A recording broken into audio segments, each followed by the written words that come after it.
give any sort of updates on the Mbonambi situation and maybe just how he's dealing with it? Do you mind if we speak a little bit harder? I can't hear you. Sorry. There you go. Sorry. Can you give any sort of update from a South African perspective on the Mbonambi situation and maybe how he's dealing with the matters?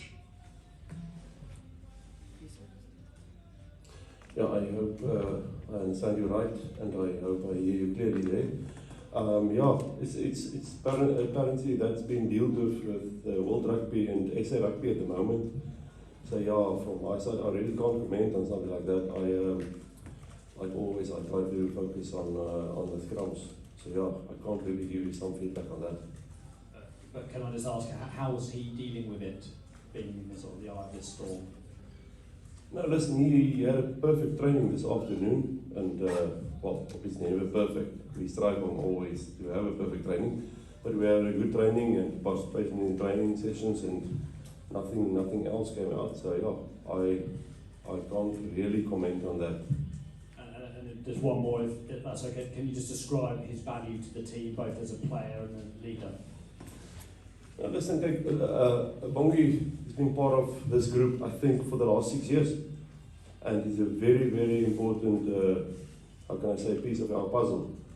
So, and you can imagine he has been starting, I think, in the last World Cup, and I think he's been starting our semi-final. So yeah, he's definitely very important to us, like all the other players in our group. I know Will here from the Times. How's it going?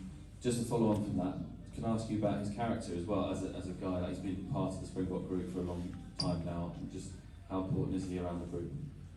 And listen, he's definitely one of our leaders in our group as well, and a great guy, great family man. I know his kids. I mean, my kids always look after his kids when they come to the hotel. So he's a very, very humble guy, down to earth, very hard worker, and like almost all the other players, which they should be if they want to play with the Springboks. Is he shocked by these allegations? Listen, I haven't been actually went straight into discussions with that. As I said, I concentrate mainly on the rugby part, so I haven't been actually aware of it actually. But to be forward and straightforward, honestly with you, I think he's a calm guy actually. He's a very calm guy, well spoken guy, and no, I don't. Not a really a big thing. I don't want to actually go into it because actually we got a World Cup final in 6 days times, and like I said, I'm more concentrated in the forwards. Can I just ask a logistical apologies, question? guys. Can I actually hop in here? I think we've asked you. Daan has said he doesn't really want to answer this. He's answered, I think, about 6 questions already on Boggy. Can we please move on to the rugby now? I've just got please? one that's it is a rugby logistical question. Thank you. It is related to him but it's logistical. Have you got another hooker on standby? Because he's your only senior hooker. You've got Dion Free, obviously, in Marco Van Stadium. Have you got an option in case he's banned? Yeah, I can tell you just one thing. We got 3 hookers in the group, 3 guys capable of playing hooker. So at this moment we're very comfortable having 3 hookers, and we're actually glad that we got 3 hookers, which we're supposed to have, because obviously if you want to go into a final, you must have 2 hookers on the field, and being able to play hooker.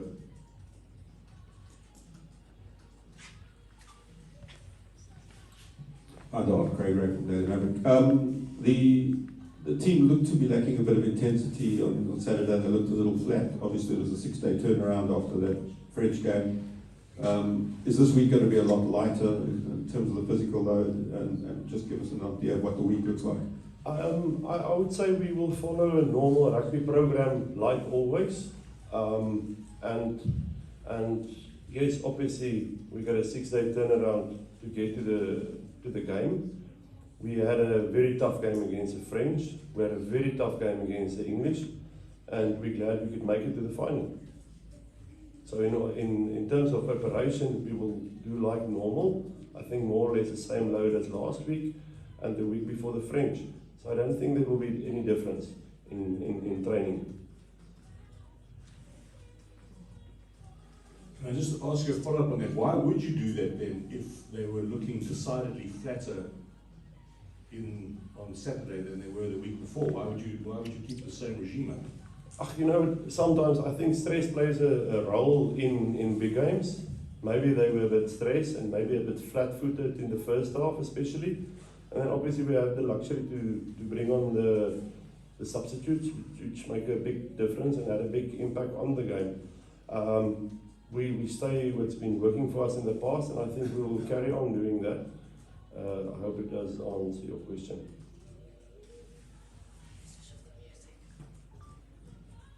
Sebastian, is it possible to turn the music off?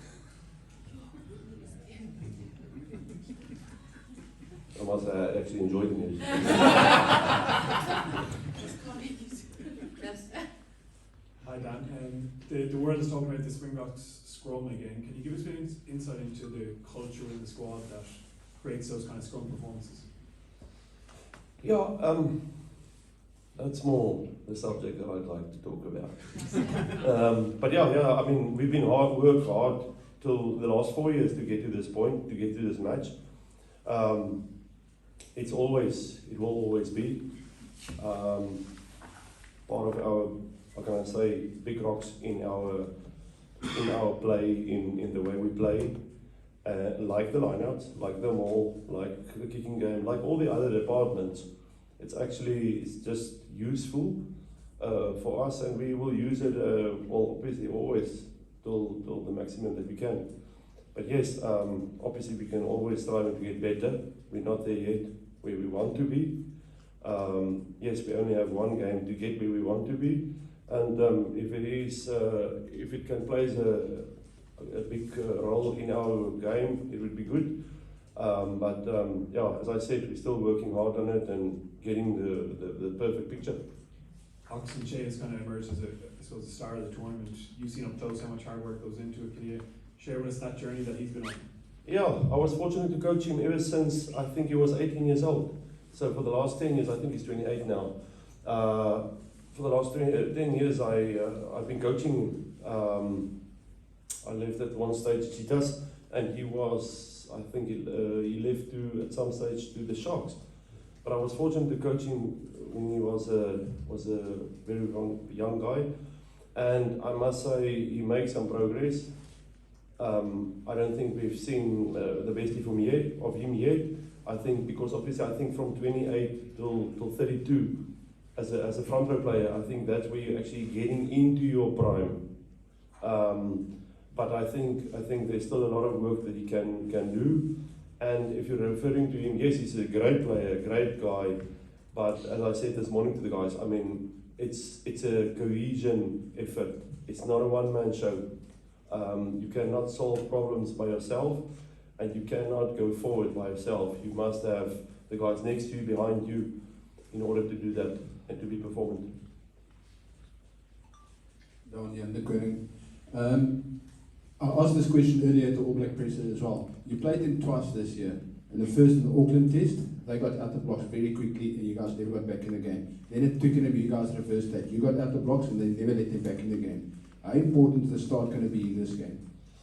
I suppose the start is always a good thing. I would say the most important thing is to finish well, obviously, because the game's only been won in the 80th minute, or sometimes it might be longer. But it's obviously a thing that we concentrate on and we will work on. But I suppose like the New Zealand team, they will be the same. But it's obviously they've been very good, especially in the very first game when we played against them. They got us, I think the first 20 minutes they were leading 17-0. But they played well. I think and ever since the last time that we played against them, I think it's been 6 or 7 games later. So obviously they made a hell of a progress in their scrum, I can tell you that, because obviously we've been following them like all the other teams that we played against.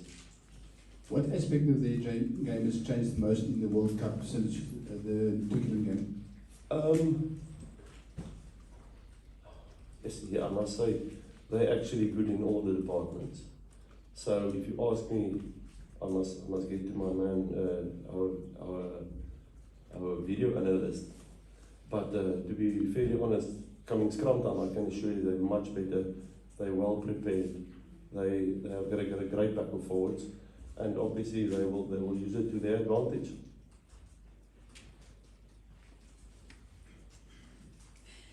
It's been a bit wet today and looking like it might stay a bit wet throughout the week. Does it change much into preparations? Do you prepare for potentially a rainy game night? Well, interesting question. I said to the guys earlier when we just done with our first training of the week, it went actually very well and actually preferred because it looked like we got more energy in the rain. You're not that tired, and obviously there are a couple of big boys which appreciate the colder weather. I can't say the same for the backs, but I can tell you, assure you, the big boys, they appreciate the colder weather. And no, circumstances is one thing. I mean, for them will be the same for us. Like we will play in the same grounds.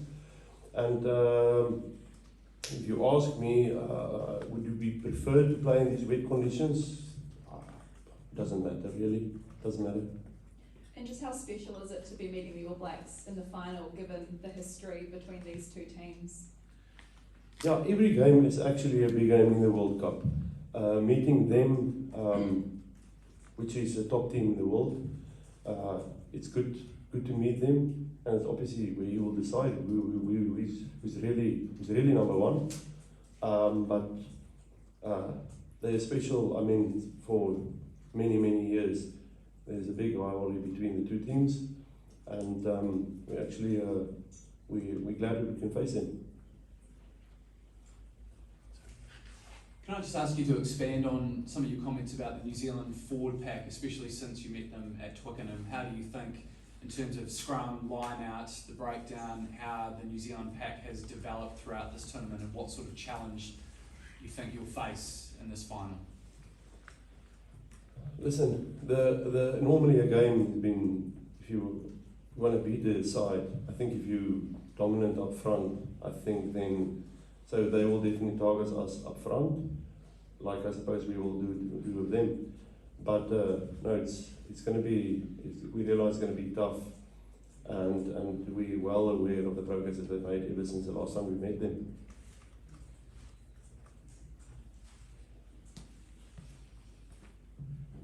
Daan, where were you in 1995? I just want to pick your brain. Where did you watch the final? You would have been one of the few that remembers it from the squad, I guess. Yeah, just tell us about your recollections of '95. Yeah, my memory of '95 was we watched a game.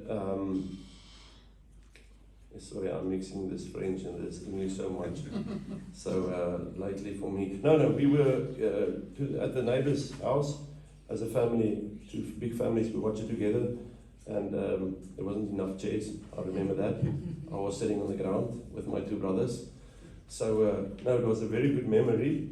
I don't think I could understand actually what it meant back when we beat them today. Thinking back now, I mean, it was almost 30 years ago, 28 years ago. I'm getting older also. Anyway, yeah.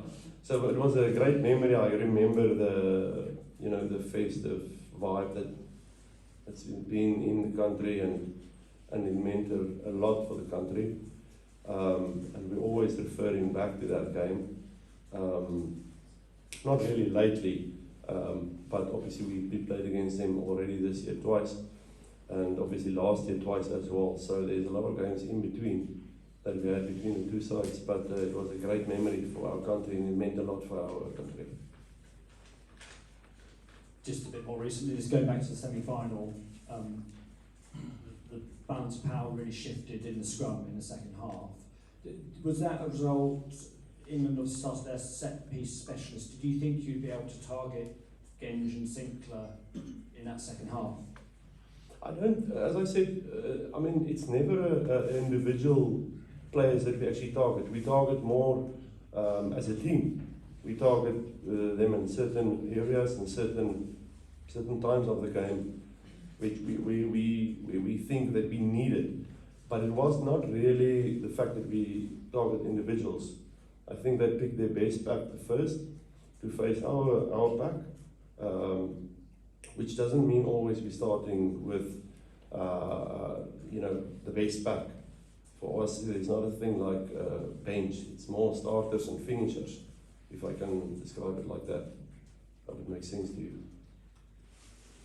I know you don't want to talk about Bongi, but this is a really important issue in terms of balancing this story. You mentioned his character. Do you think he would ever say the words he's alleged to have said? Listen, I can't comment because I wasn't in the field, so I can't tell you. I wasn't even aware of it. But given what you know about his character, he's a great character. I can tell you one thing. He's down to earth, a very humble guy, and that's definitely a guy that I would love to have in my team, or in our team. And I can just, that's it. What I can say about him, he's a great guy.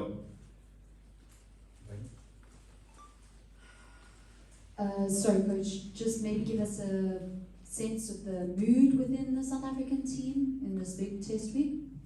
Yeah, I think there's a great vibe in the team. I think everybody's very excited. A lot of the players, a lot of the families are here. A lot of the coaches' families are here.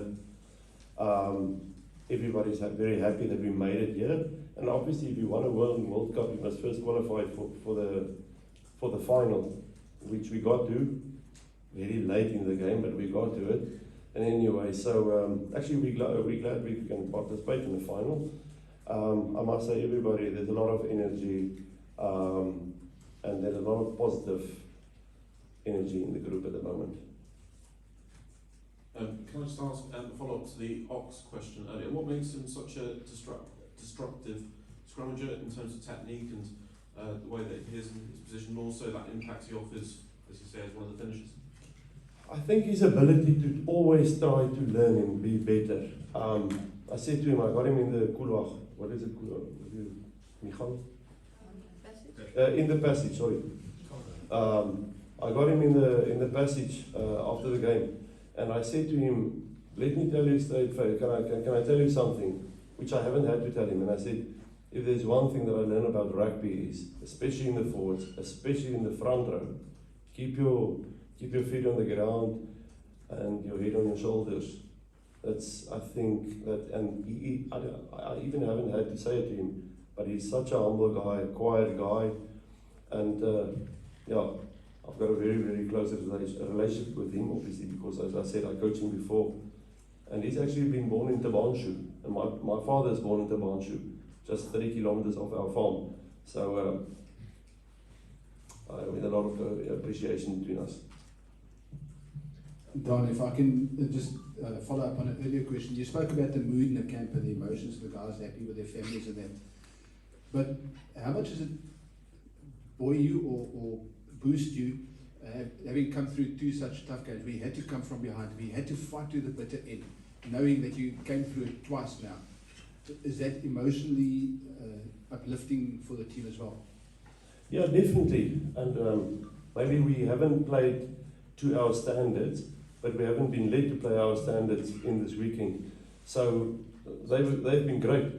They had a great game in England, and we were just, how can I say, lucky till the end. We had to fight till the end, and I think that speaks a lot of our character and our mood in our team. They're willing to fight. They're not willing to die,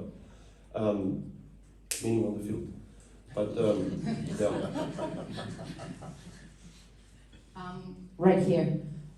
In the rugby sphere, it is believed that the All Blacks is the best team of all times.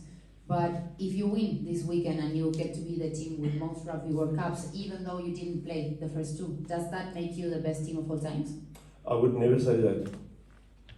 No. Why not? Because I mean, Rugby World Cup year is only, every 4 years, and I think you're only champion.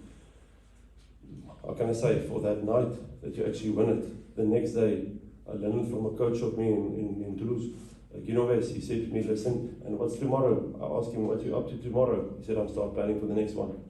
So I think that will be, it's definitely our motto as well. Take every game, we don't look further, which I think we can make a mistake if you look further than the next game. Luckily, there's only one game left. We can only look at one game for the moment. So yeah, I wouldn't say it makes us the best team ever in the world, never. What I can tell you is we will be very proud to, as I said earlier, being part of this being part of the final. Yes, we will see on Saturday. I think we can take one more question and then we can bring in the players. If no one is asking, I got the chance to talk to a lot of the players from South Africa after the game, and they said a word that impressed me, that is that they felt dominated during the first 60 minutes of the game. Is that something that gives the best of you? Those 20 minutes in the last game really changed it up. I don't know if that fuels you up or maybe gets you out of the comfort zone. Listen, all credit to the English team. They had us on the back foot. They had us in that position that we had to make a step up, which we did in the last 20 minutes, I would say. But I think it's a good thing, actually. It's a good wake-up call. And that's referring to his question earlier about a good start. I think it's obviously always a good start. It's important, but how can I say? It's we need to lift our game. And we will definitely try our best to do that, to be better going forward. We have to. If you want to be the champion, you have to lift it. You can't play at that level. And but we still managed to beat England. But England was unbelievable good. It's the best performance that I've seen of the English side in a very long time.